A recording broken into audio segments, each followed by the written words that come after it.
खाल्लाय आणि कमी सिमेंट मध्ये ते घर बिल्डिंग बांधलेली आहे. सिमेंट विकलं कशासाठी? पैशासाठी. इंजिनियर होता आलं पण त्याला माणूस होता आलं नाही. मावशी, माझा एक मित्र आहे, वकील आहे, आणि त्या वकिलाने विचार केला की 6 महिने झाले फॅमिली करा, परंतु तुमचा पोरगा डॉक्टर, वकील, इंजिनियर व्हायच्या अगोदर जर काही झाला पाहिजे तर तो पहिल्यांदा एक चांगला माणूस झाला पाहिजे. हे सगळ्यात महत्वाची गोष्ट आहे. हे तुम्ही तुमच्या पोराला शिकवा. बिरसा मुंडाला ते बाळकडू पाजल्या गेलेलं आहे की बिरसा आपल्यासाठी स्वतःसाठी सगळेच जगतात. बिरसा आपल्या बायको लेकरांसाठी सगळेच जगतात, पण तुला समाजासाठी जगता आलं पाहिजे हे तू लक्षात ठेव. आणि बिरसा मुंडांनी काय केलं? त्या ठिकाणी सर्व लोकांना एकत्रित केलं. बिरसा मुंडा शिकलेले होते, शाळेत गेलेले होते, परंतु शाळेत जात असताना त्यांनी सांगितलं की ख्रिश्चन मिशनरीची शाळा आहे, पण शिक्षणाचं महत्व त्यांनी एवढं लक्षात घेतलं. त्या शिक्षणाच्या काळापुरतं त्यांनी धर्म सुद्धा बदलला आणि शिक्षण घेऊन आल्यानंतर पुन्हा आपल्या धर्मामध्ये वापस आले, कारण की त्यांना माहिती होतं की शिक्षणाचं महत्व काय आहे. त्यावेळेला त्यांचं नाव बिरसा डिसूजा ठेवण्यात आलं होतं. तिकडून आल्यानंतर त्यांनी पुन्हा आपल्या धर्मामध्ये वापसी केली. लक्षात ठेवा. आणि हे शिक्षण घेऊन आल्यानंतर शिक्षणाने क्रांती होते, लक्षात ठेवा. पण बिरसाने काय केलं? गावातल्या तरुणांना सोबत घेतलं, गावातल्या बाई माणसांना सोबत घेतलं आणि सगळ्यांना सोबत घेऊन पहिल्यांदा त्यांनी कलेक्टर गाठलं रांचीचं.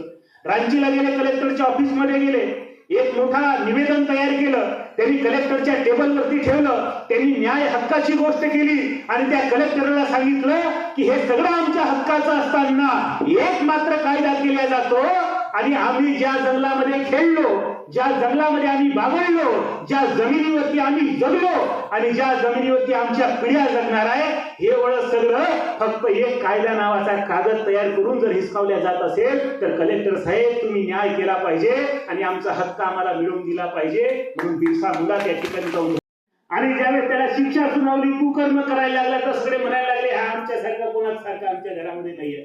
याच्यातला फरक काय आहे? फरक आहे संस्काराचं फरक आहे. म्हटलं हे संस्कार घेऊन लेकरं घडवायचे असतात. म्हणून मी सांगितलं की बिरसा मुंडा जन्माला आलेले आहे, क्रांतीनायक जन्मास आलेले नाही. क्रांतीनायक त्या परिस्थितीने घडवलेला आहे. ते बिरसा मुंडांनी पाहायला लागले, बिरसा मुंडा बघायला लागले आणि हे सगळं जंगल आमचं होतं.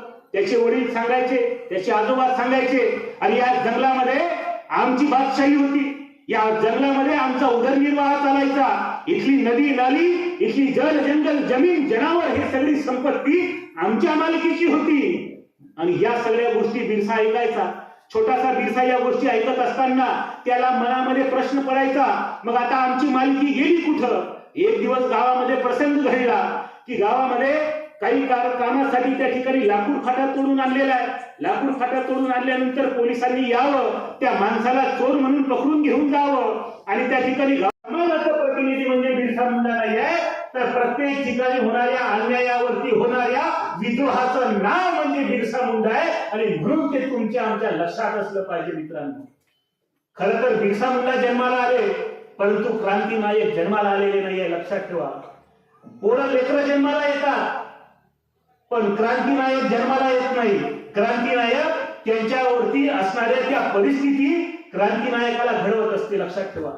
हल्ली लेकरं खूप जन्माला यायला लागले, बरेच लेकरं जन्माला आले आणि लेकरं जन्माला घालून आमचा पुरुषार्थ ठरत नसतो, लक्षात ठेवा.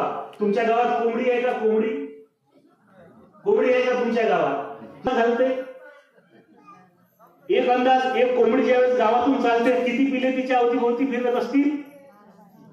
12-13 तरी असतात. 10-12 मिनिमम 10-12 पिले त्या कोंबडीच्या भोवताल फिरते. कोंबडी बिलकुल छाती काढून सगळ्या गावातून फिरते. 12 पिले जन्मास घालून आली आणि कोंबडी छाती काढून फिरायला लागली. म्हणून गावातल्या माणसाने कधी म्हटलं नाही की या वर्षीचा महाराष्ट्र भूषण पुरस्कार आमच्या गावातल्या कोंबडीला देऊन टाका म्हणून.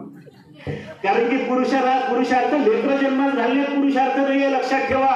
तुम्ही किती लेकरं जन्माला घातलेले आहे कोणी विचारत नाही. जन्मास घातलेलं लेकरू संस्कारानं घडवणे याच्यात खरा पुरुषार्थ आहे, हे आमच्या कायम लक्षात असलं पाहिजे. माझ्या एका मित्राच्या हातात पेढा खाल्ल्यानंतर आनंदाने मी त्याला विचारला, रे म्हटलं पेढा वाटणं चाललाय, सगळं आनंद आहे, काय कारण आहे? त्यांनी सांगितलं की आमच्या घरामध्ये मूल जन्मास आला, आता घरात लेकरू जन्मास आलं म्हटल्यानंतर काय पाहायचंय, सगळा आनंदी आनंद, सगळे नातेवाईक एकत्रित आलेले आहे. आणि ते मूल त्या ठिकाणी दवाखान्यामध्ये आम्ही पाहायला गेलो, पाळण्यामध्ये त्या मुलाला, छोट्याशा बाळाला ठेवलेलं आहे.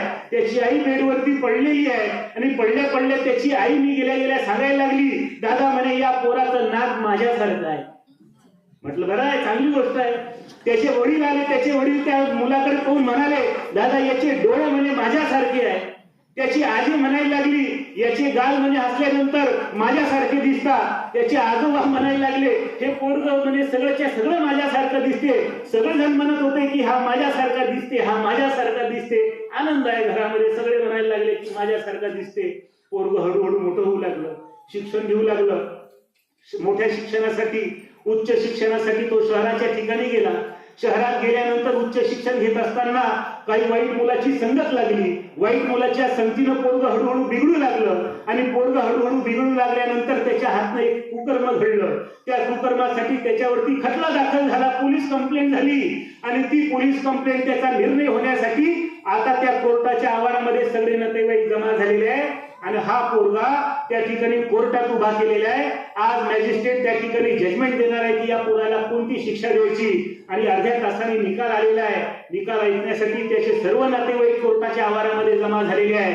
निकाल आलेला आहे की या पोराने जे कुकर्म केलेलं आहे याच्यासाठी या पोराला 20 वर्षाची शिक्षा देण्यात आलेली आहे. आणि ही बातमी त्या नातेवाईकांच्या कानावरती पडल्याबरोबर सर्व लोक, त्याचे आई वडील, सगळे नातेवाईक म्हणायला लागले, माहित नाही हा नालायक कोणासारखा जन्मास आला, आमच्या घरात याच्यासारखा नालायक कोणी नाही, असा कसा हा जन्माला आला. सांगण्याचं तात्पर्य जन्मापासून तर या दिवसा